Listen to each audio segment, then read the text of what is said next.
may I introduce Hans-Werner Kroesinger, German director from Berlin. I have to say one of my favorite ones. He studied in Gießen, and you might know this famous Gießen school. He is part of it, but a little bit different. He is not from the, let's say, pop culture side of the Gießen school, or not at all. No. He is famous.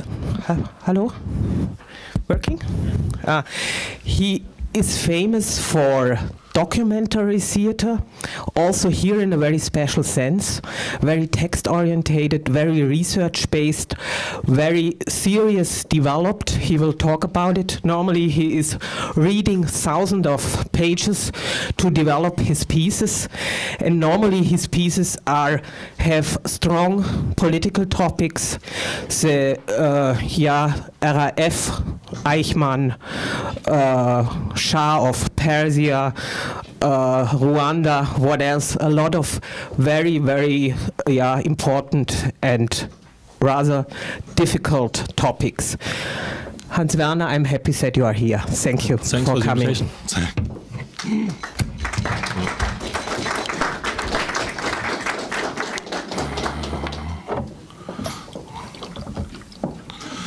So I have a little bit of cold, so if something's going wrong with my voice, just tell me.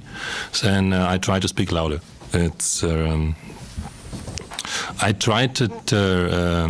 I tend to speak very long, so I was told it's about 30 minutes, so we try to go with 30 minutes. And the next thing I have to tell you, I changed a little bit my plan, because I went yesterday night to the performance to see The Mission from the people from Brussels. And I was quite impressed by the performance, and so I decided, because I did a play which was dealing with Rwanda, and I will tell you a little bit about this play about Rwanda I did. And I have to disappoint you in the beginning. I brought you no pictures, and I brought you no films from the performance. You have to imagine it all, so you just have to trust the words I tell you, and maybe it's possible to communicate it, or maybe it's not. It's about try and error, so we try together. And thanks for coming. I know it's a very beautiful Sunday, and the sun is outside, and most of the people are out in the English garden, as we saw in the thing before. But let's try to communicate it. And I have to go back a little bit in history. The title of my talk is Yesterday's News, and it's fun to be an expert for yesterday's news, but now I have to go back a little bit further, because I have to tell you about a situation which happened in the year 2004. I was traveling with a production which we did about their occupation of the Netherlands, and it was an international theater project which was done between Canada, Germany, and the Netherlands, and the piece was called Liberators, Occupiers and Population. And as you can imagine, we had the part of the bad guys, so we were the occupiers. And I was sitting in a hotel room in Calgary, and most of you probably are familiar with the situation when you're in a city you don't know, and you're tired, you're from rehearsal, and you watch television. And so there was an interview with a guy I didn't know before. The guy was called Romeo Dallaire, and he was the general, the Canadian general, who was in charge of the UNAMIR mission, the mission who was there to help to keep the peace in Rwanda. And it was 10 years after, we all know what happened in Rwanda. It was 10 years after the events took place, and I saw man in television who, well, he's not sitting like we are sitting or like I'm sitting. He was a soldier. He's a professional soldier, and you can see it in his body language, because they are different. They act different. Their body is different. They are in control of their body. They are in control of what they want to communicate.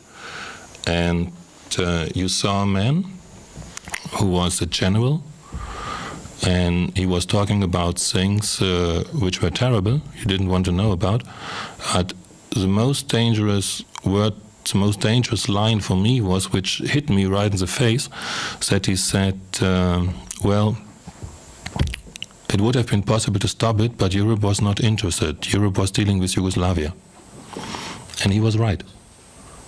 Because I also did. I did 2 plays with Yugoslavia. Yugoslavia was a situation that something took place in Europe where everybody thought it would not happen again after the Second World War. And the situation was that we first got to know about Rwanda when it was all over through the media. And the first images we saw were the images from the people running away. It was people on the run, and there were a lot of people on the run. But what's so interesting was that the people who were on the run were the perpetrators. They were not the victims. They were the people who committed the killings. And so I was sitting in my hotel room in Calgary, and I thought, whoa. He was talking about a book he published, and the book is called Shake Hands with the Devil. And this Romeo Dallaire, this Canadian general, he did something which you never do when you work in a UN mission or in an international mission. He talked about the failure of the mission, because he had the feeling that he was responsible for the killing of 800,000 people. As I'm sure you know, there were in 100 days more than 800,000 people were killed in Rwanda, and they were killed with machetes. So you can say it was a genocide done in handwork, which is it's a strong work, it's a lot of work, and it's a terrible work. And the general came back, and it was too much for him. He tried to commit suicide, and he failed. And then, which is a big step for a soldier. I'm sure some of you know about this PTSD, post-traumatic stress disorder. This kind of illness a lot of people have when they come back from missions.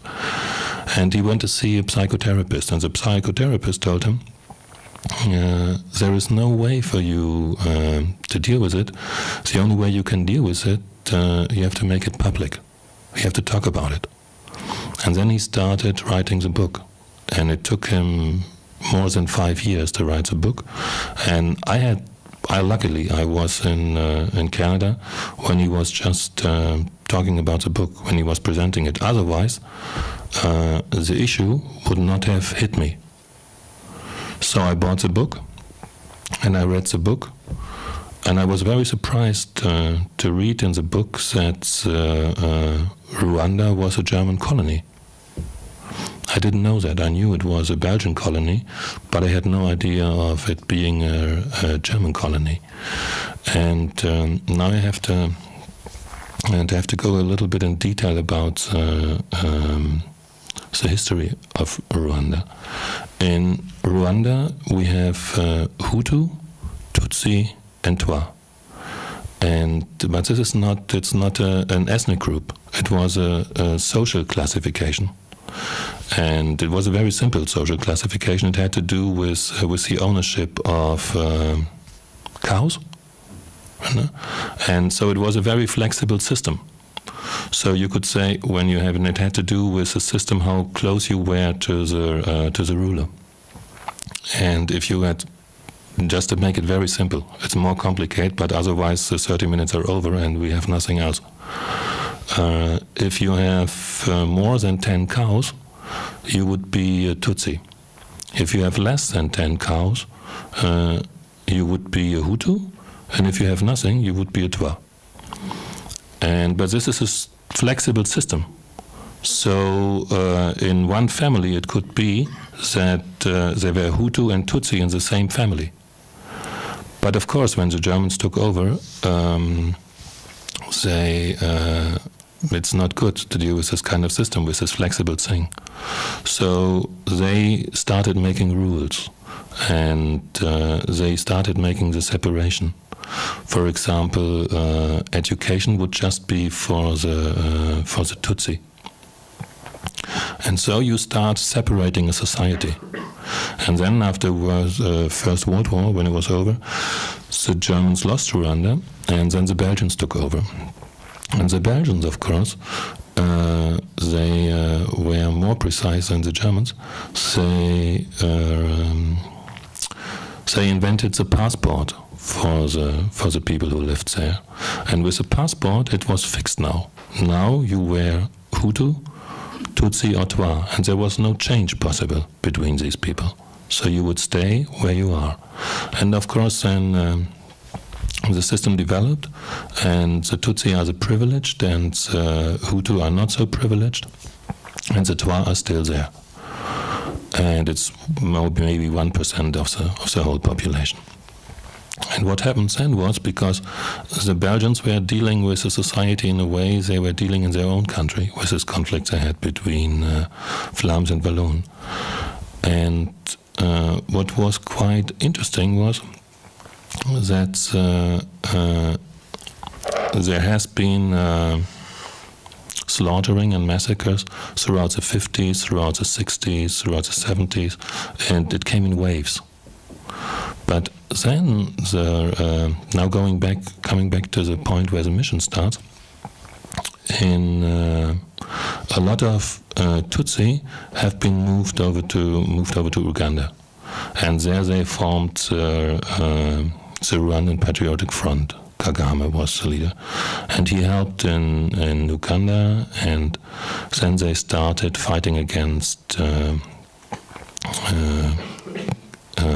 the leaders in Rwanda.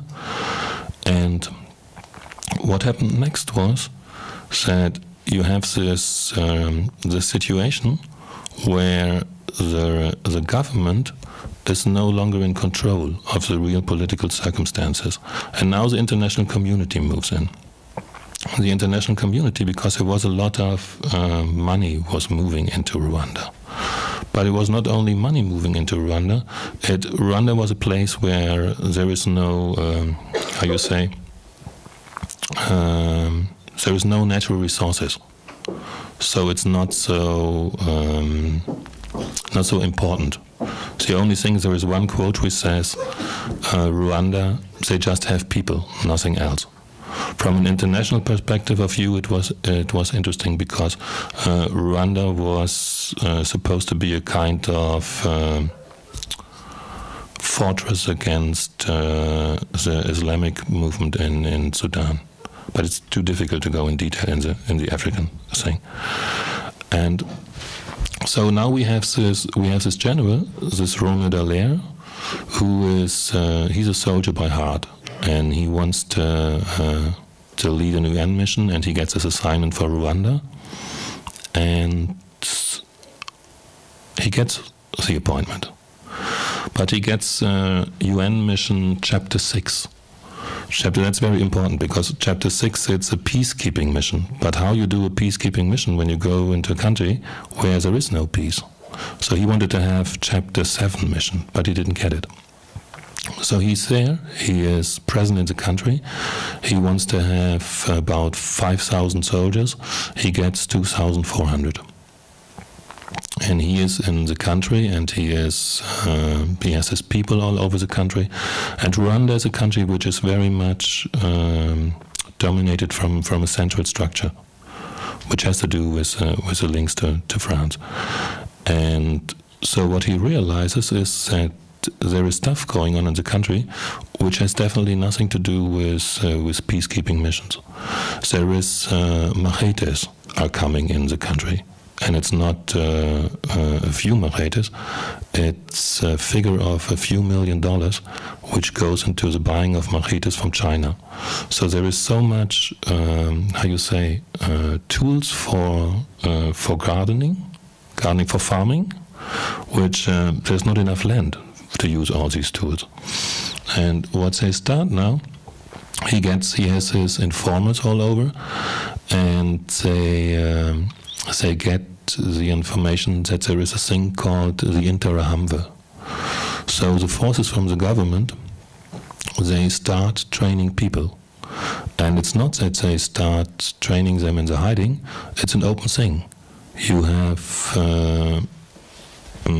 how you say, you have places in the city or in the countryside where people start to learn how you kill a person with a machete.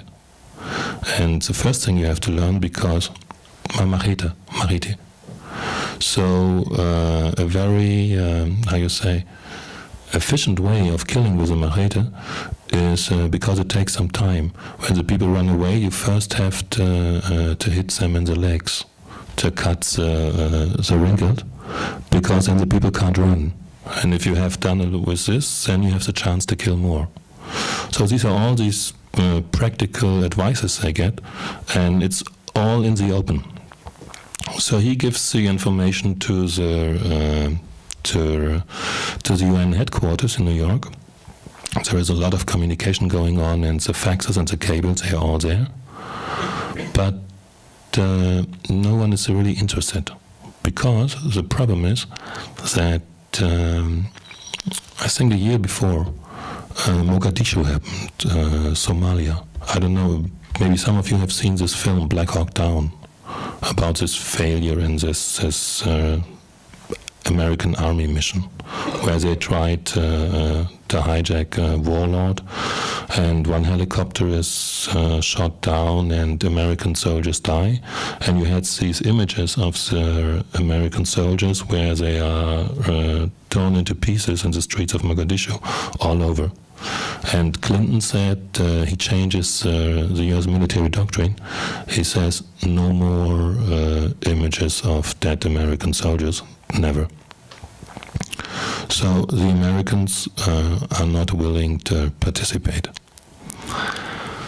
So the next thing which happens is that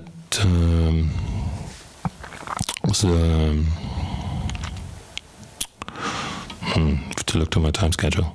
I skipped now a few details. So the next thing which happens is the machine of the president from Rwanda is shot down, and the killing starts. And the killing starts in a way that after 1 week, 32,000 Rwandan people are dead in Kigali. And Dallaire still has his mission. They don't change his mission, so he can't intervene. He is there to protect, but he doesn't have an active, how you say, an active mandate, so that you can do something. So, and he doesn't have a lot of weapons, because he has only light, they call it light weapons. So he doesn't have heavy artillery, and the other point is he's almost out of ammunition, munition. So there's not much for him left he can do.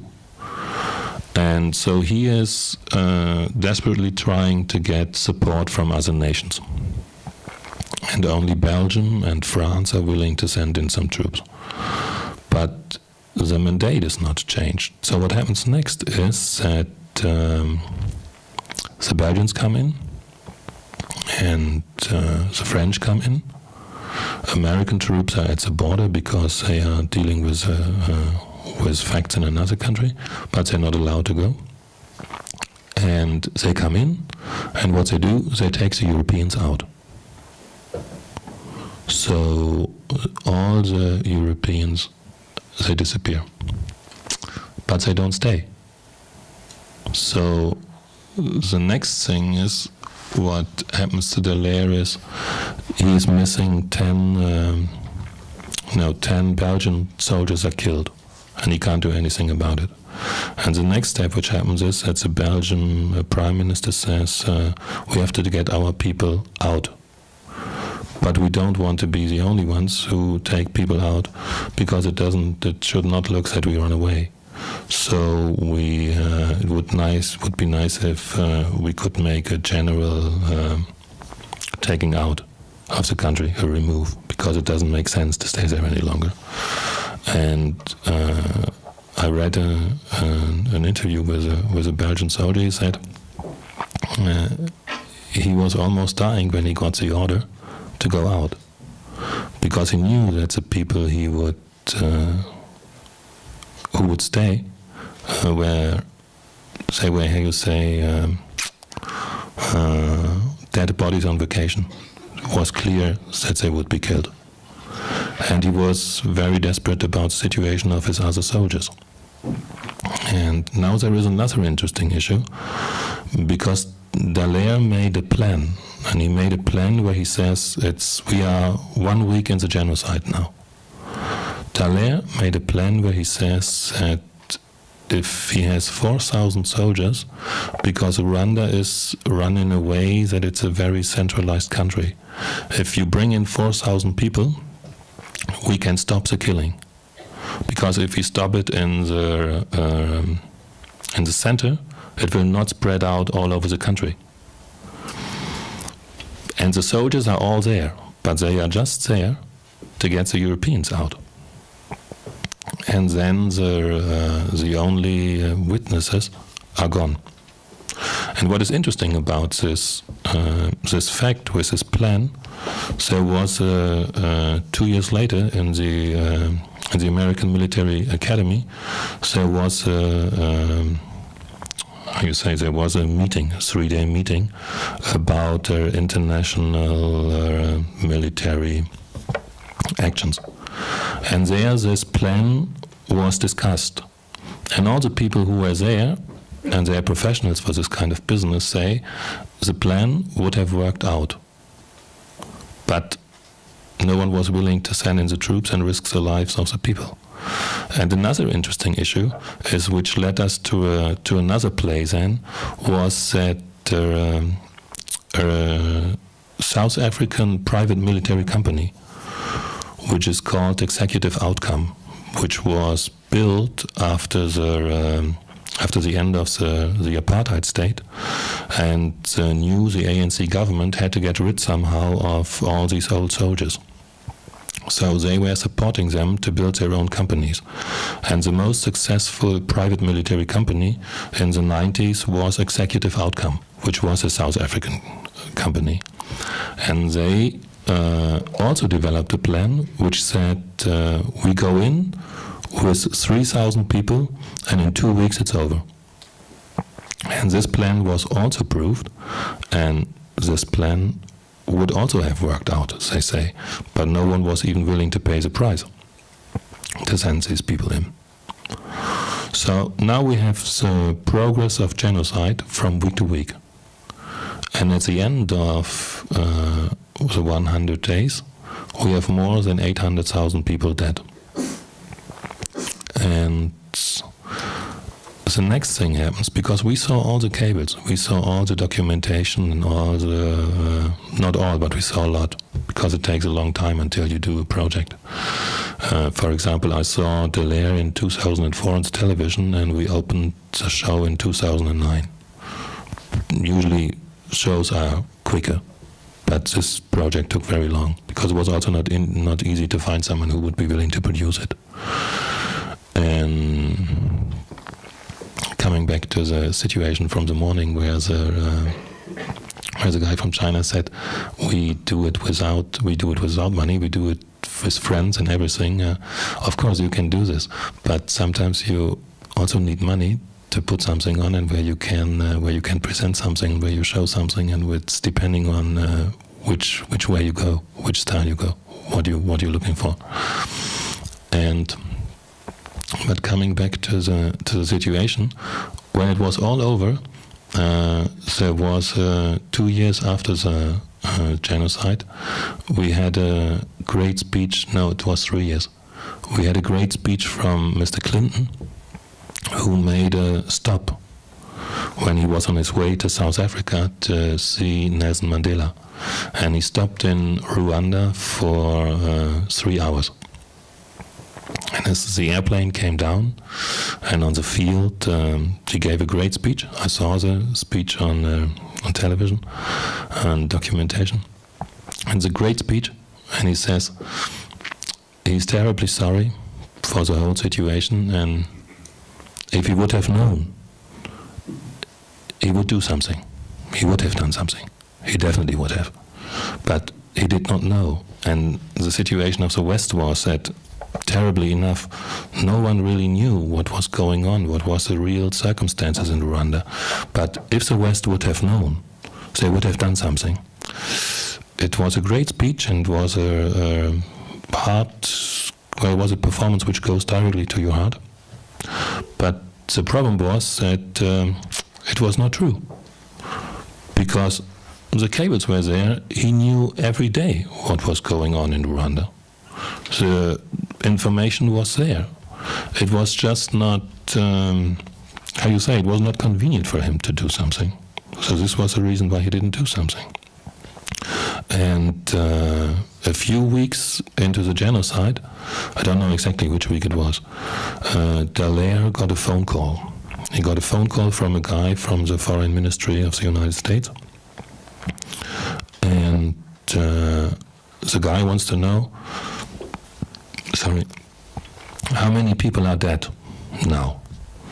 And Dallaire says he can't say exactly why he wants to know.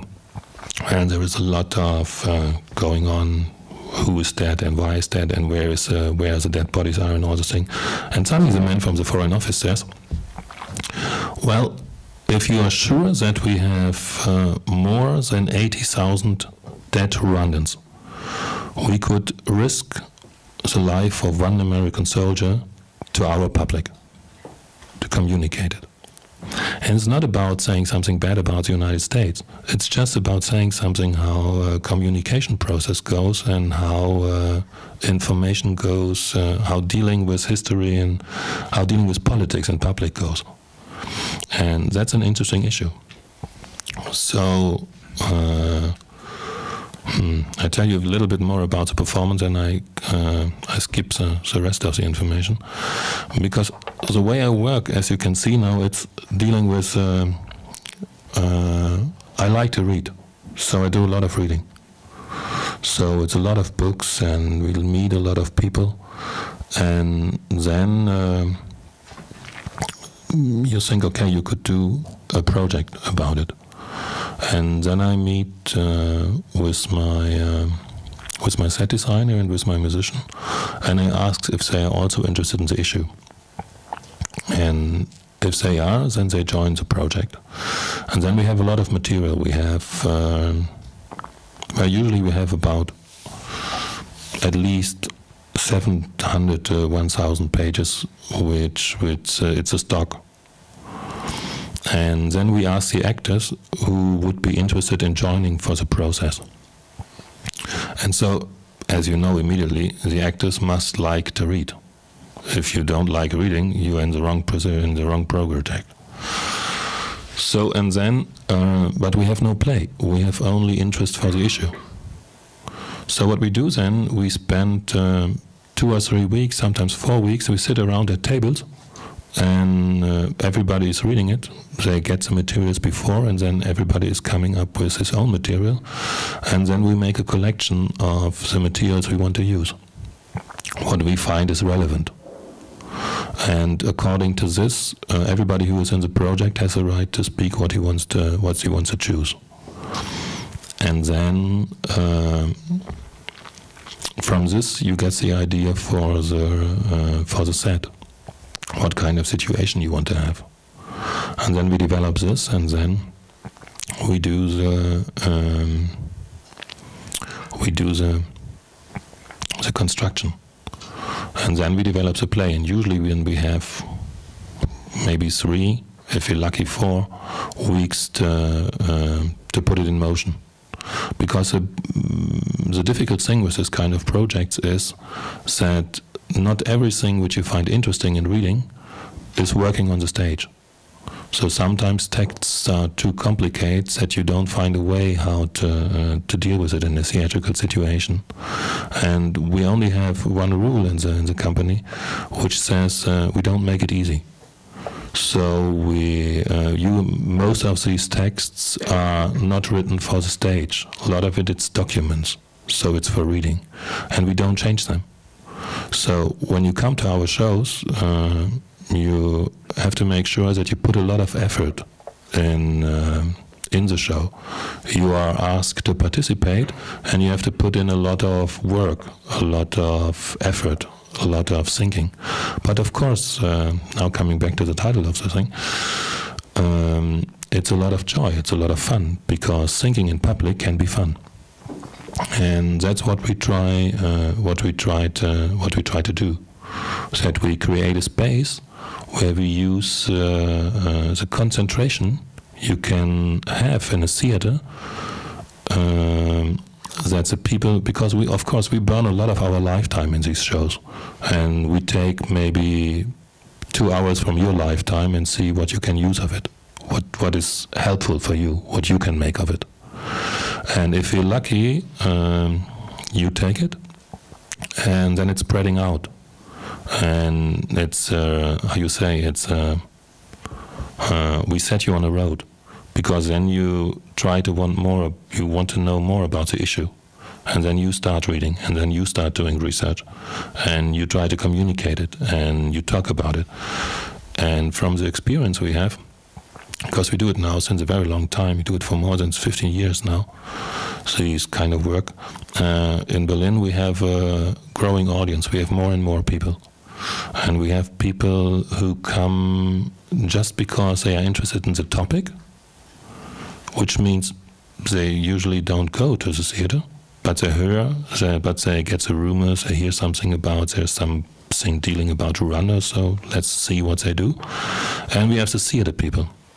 And that's a very difficult, not difficult, it's a very interesting mixture in the audience. Because you have a theatrical audience who knows a lot about theater language, and you have a lot of topic-interested audience who know a lot about the issue. And of course, when you know more about the issue, you get more out of the performance. So we try to find a level where it's working on the general line, but sometimes you will have reactions where people respond just to special facts, special little things, because they know it, because they are familiar with the stuff you deal with. For example, for this Rwanda piece, we decided to take the audience on a journey through the H3, because usually I work in Berlin at the Hebel Theater. And it was very simple. We had it started in a situation which is like a TV room situation, and we took dialogue from an interview which was done with the layer in the Holocaust Memorial Museum by Ted Koppel, and it gives you the introduction to the piece. And then after 15 minutes, it's 5 performers on the stage. One of them says there is a very good there's a book from Philip Gorovich about the Rwandan genocide, and he describes the situation where he's wandering around and trying to do interviews, what happened in Rwanda. And he meets a soldier, and the soldier asks him, do you really want to know what a genocide is? Gorovich says, of course, that's why I'm here. I want to know what genocide is. What is genocide? And the soldier tells him, well, you know, genocide is a cheese sandwich. You know this Human Rights Convention? What you can do with it? Shall I tell you? You take this sheet of paper and you can wrap it, and that's what genocide is. It's a cheese sandwich. And then we kindly invite the audience to have a little break and have a cheese sandwich with us. And we go into another room, and there you have 600 slides. 600 slides from Rwanda. You have Diane Fossey with the mountain gorillas. She's very popular since Sigourney Weaver portrayed her in this film, Gorillas in the Mist. Maybe some of you have seen it. Very good performance. And we have awful pictures from the genocide, where you see the victims and you see what happened to them. We have slides of Mr. Clinton. We have slides of Romy Dallaire. But you, as the audience, you decide how close you get to the images, and you decide how long you well, how long you take a view to the image. And what the audience doesn't know is that the last member of the audience decides how long the break is. Because then we move into a tent. And in the tent, it's a UN tent. There you get all the details from the mission, from the failure of the mission, all the military information and all the stuff. And at the end of the performance, we crash the tent, and we ask the audience in the beginning that when they leave their seats, that they should leave all their belongings in the seats. And when the tent crashes, it's just one wall which crashes down. You have a look to the publics, to the audience room, and there you see all your belongings. You see your jackets, you see your bags, you see your papers which you brought, and then the actors step into the audience room, and then they give you these wonderful speeches from Mr. Clinton, from Mr. Mitterrand. Mitterrand just had a very short quote, but very efficient. Well, you know, genocide in such countries is not so important. And we have a speech from Kofi Annan, because these people, they speak for you, and you look into the audience, and they are in your surroundings.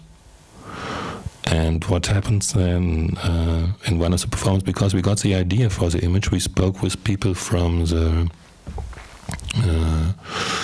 German embassy who worked there, and they said when they came back to Rwanda, when it was all over, the Tutsi people, the Rwandan people, they made a terrible mistake, because they thought they would be safe in the places where the Europeans stayed. So they moved into there, some of them, and tried to hide.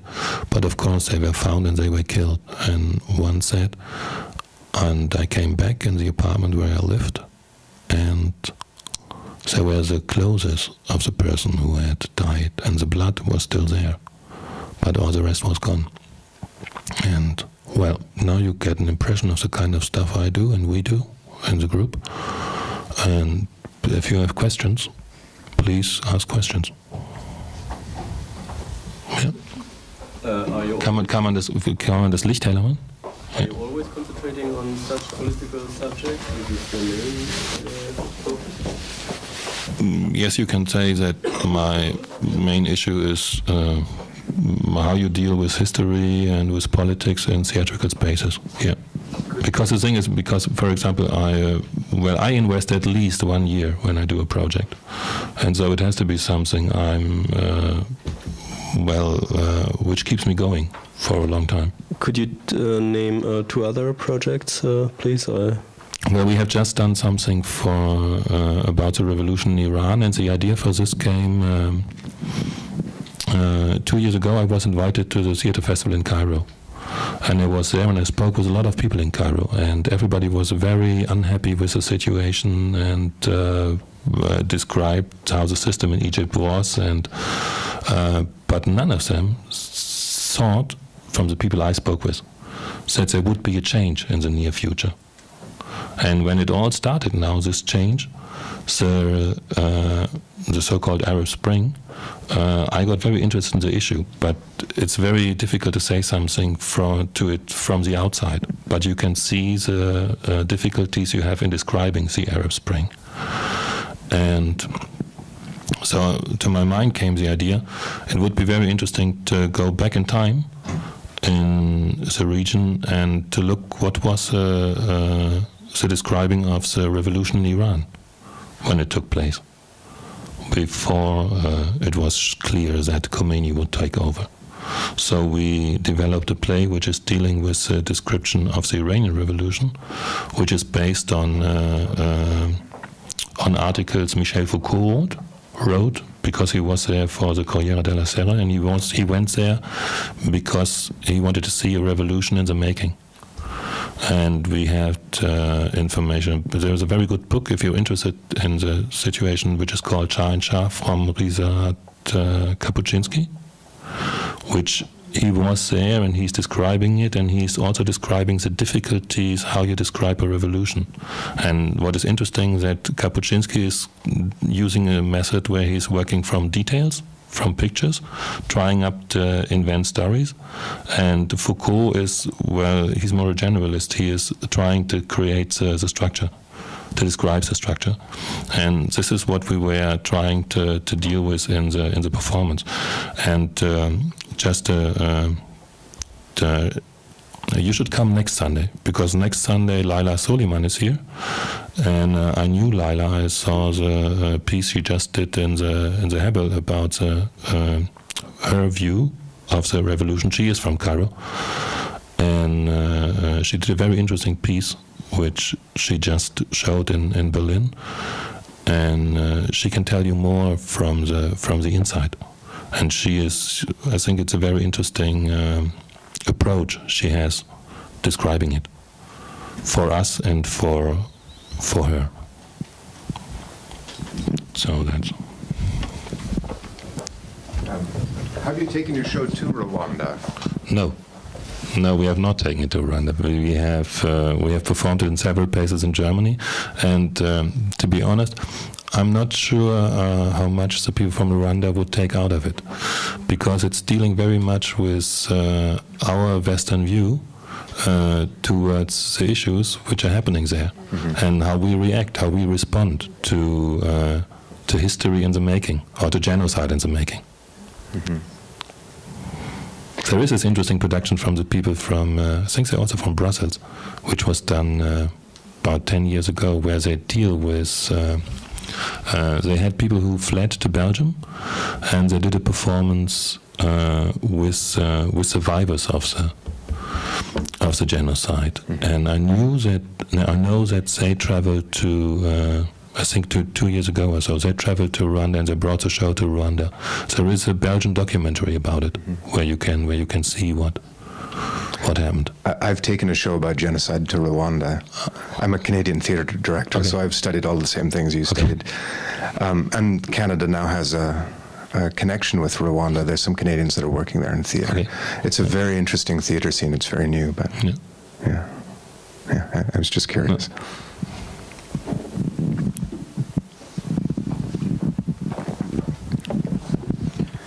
Hi.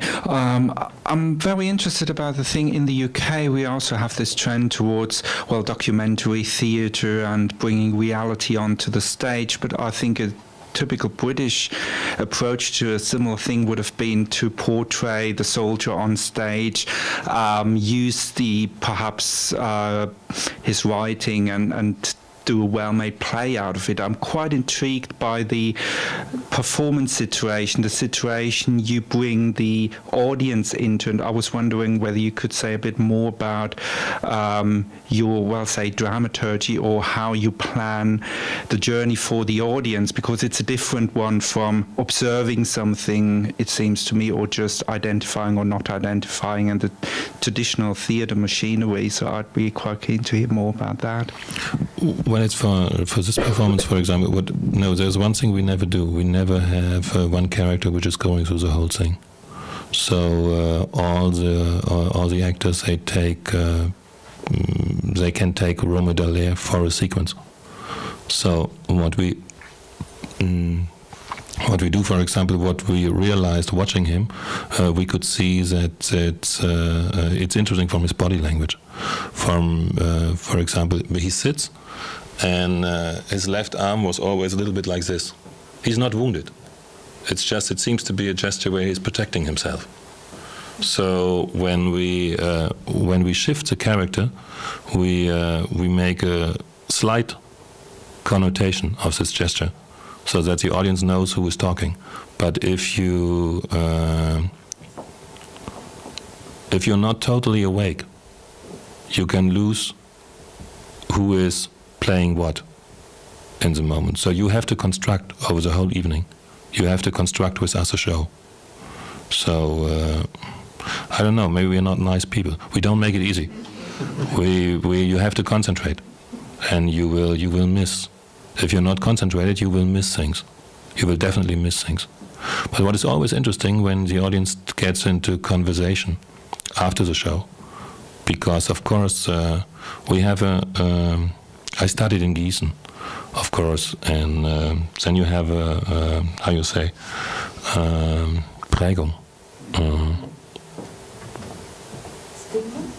No, I wouldn't say. No, it's too much. No, it was very funny because this guy from the Frankfurter Allgemeine, when he wrote, said the worst thing which ever happened to the German theater was the invention of the Angewandte Theaterwissenschaft in Gießen.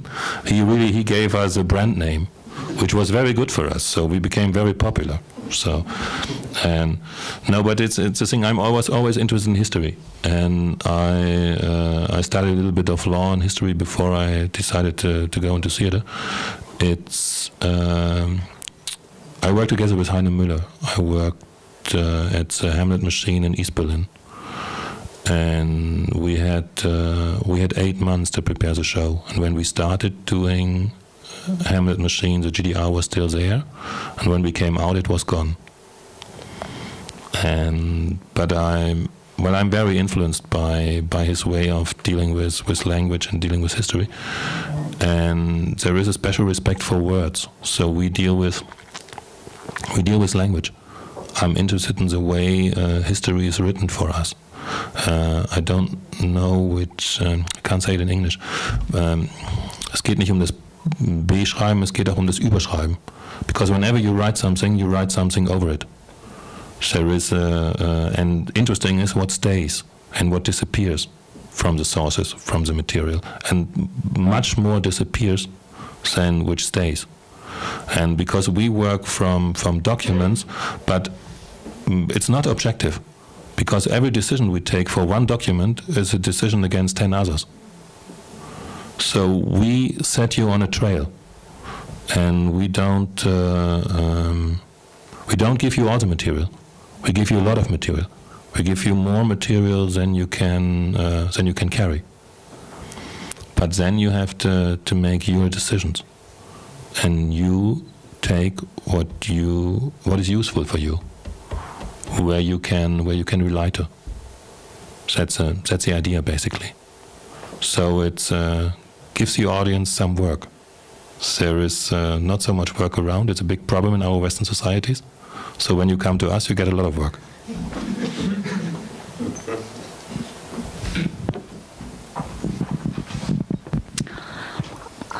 I would like to come back to the fact that you're doing documentary theater. Mm-hmm. You're not an historian, aren't you? No. So maybe you can tell us a little bit more about how you are dealing and selecting the news. I'm coming back to the title of the issue. If you are a storyteller during your play, what is the role of the audience?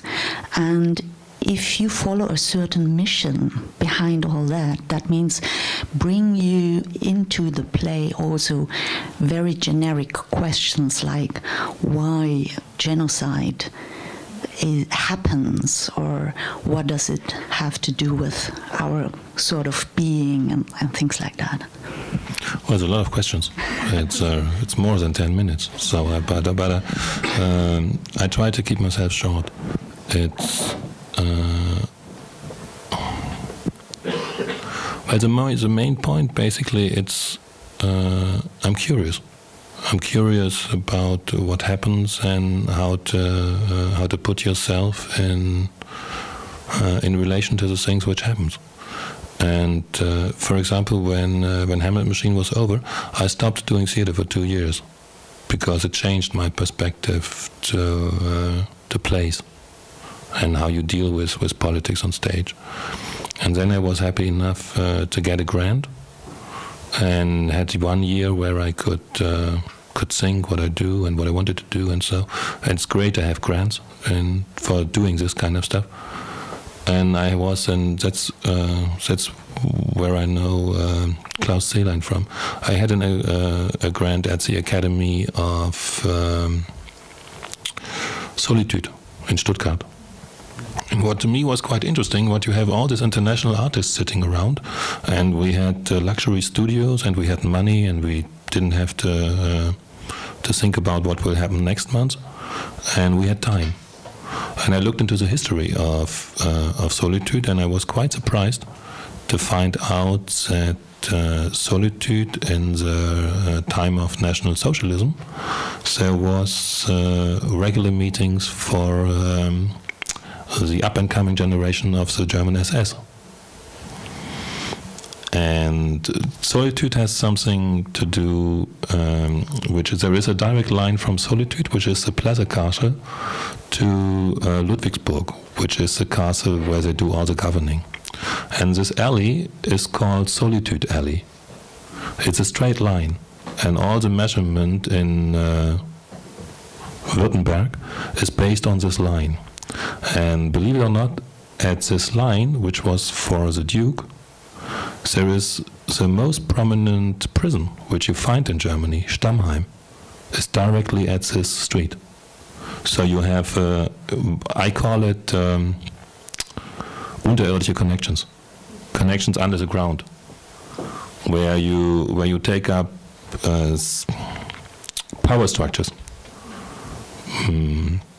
And so we try to do just by accident. A lot of stuff happens by accident. A friend of mine gave me the transcript of the Adolf Eichmann interrogation, which Avner Less did before the trial in Jerusalem. It's 3,600 pages, and I found it very interesting when you go through the pages, because what is interesting in the thing that the only way Less can communicate with Eichmann is when Less goes on the same, how you say, the same way of thinking, because in Eichmann's language there are no victims, there are problems you have to solve, and the only way to keep Eichmann talking is if Less goes on this journey too. And so it's a very interesting protocol. And so we try to do something with these papers. And we developed a play which was called Q&A, Questions and Answers. And we wanted to do it in the castle. We wanted to cross this line, this old power line. And there was a lot of talking going on between the, the castle administration for the country of Baden-Württemberg, and so, because it was difficult how you get in or if you don't get in and all this stuff. And in the end we were not allowed to do it because I can't say it in English. The people who were in charge told us, sie befürchten eine abstrakte Beschädigung der Liegenschaft durch Art und Charakter der Veranstaltung. But we did it then in the academy, so the performance took place. But so you see, there is people are aware of these things. So you just have to tip the issues. And well, what I do, it's the stuff I'm interested in. So, and what I try, I think theater is it's a public space. And it's a space where you can concentrate, and that's the reason why I gave it the title Yesterday's News. Sometimes it's very interesting to go back in time and read a newspaper which is 1 week old. And maybe it's even more interesting to read a newspaper which is 1 year old. Because suddenly you find issues which were already represented, but nobody followed them. And so, from my point of view, you become more aware of what is happening around you. Just very egoistic motives.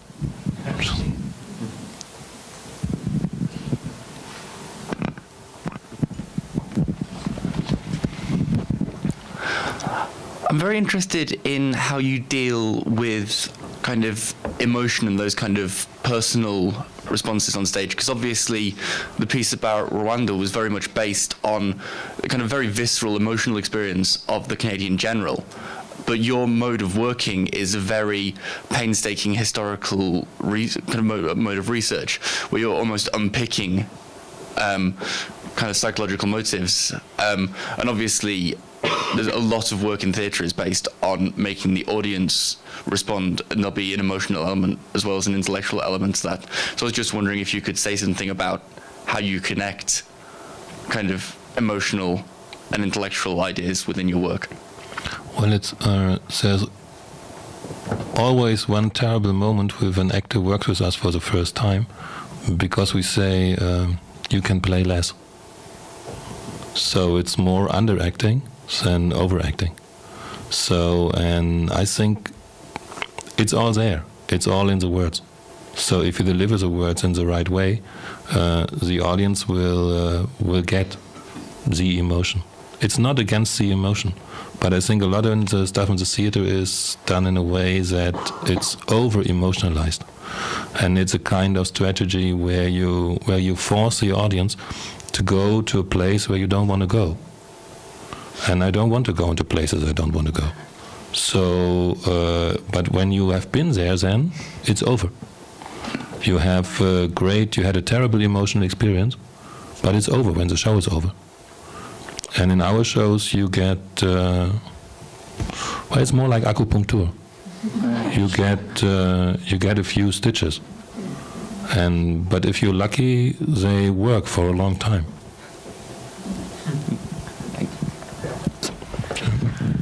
Thanks.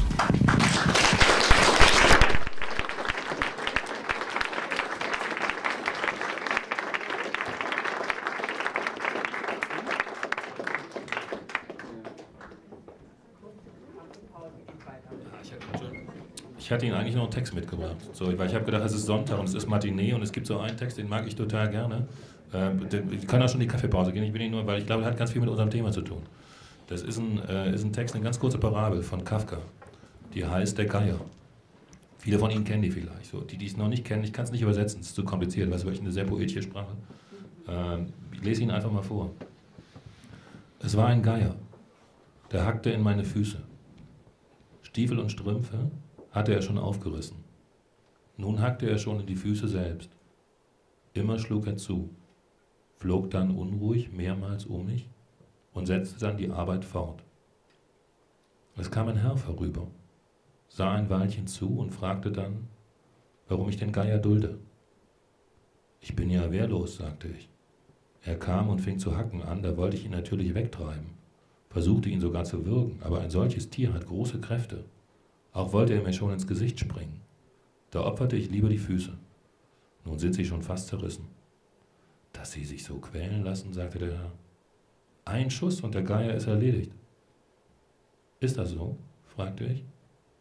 Und wollen Sie das besorgen? Gern, sagte der Herr. Ich muss nur nach Hause gehen und mein Gewehr holen. Können Sie noch eine halbe Stunde warten? Das weiß ich nicht, sagte ich.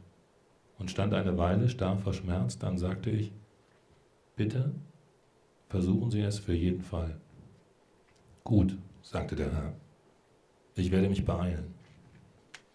Der Geier hatte während des Gesprächs ruhig zugehört und die Blicke zwischen mir und dem Herrn wandern lassen. Jetzt sah ich, dass er alles verstanden hatte. Er flog auf, weit beugte er sich zurück, um genug Schwung zu bekommen, und stieß dann wie ein Speerwerfer den Schnabel durch meinen Mund tief in mich. Zurückfallend fühlte ich befreit, wie er in meinem alle Tiefen füllenden, alle Ufer überfließenden Blut unrettbar ertrank. Applaus